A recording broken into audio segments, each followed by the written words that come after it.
how to redeem Roblox gift card on iPad step by step. Step 1, open the Safari browser on your iPad. Step 2, you need to go to this address roblox.com/redeem and hit enter. On the next screen, you need to log in with your personal credentials, username and password, and then you need to click the login. Once logged in, you will reach to this Redeem Roblox code. Here you need to scratch the back of your card with some coin and then enter the code over here.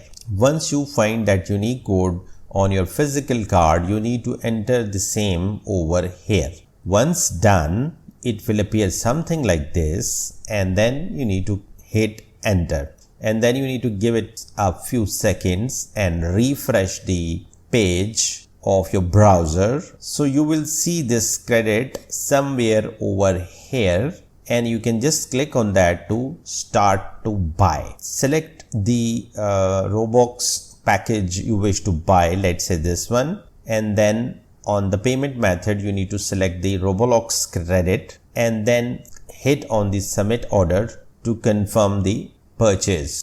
Now you need to open the Roblox app on your iPad and you can check your updated Robux total in your app. That's it. If you like the video, don't forget to like and subscribe.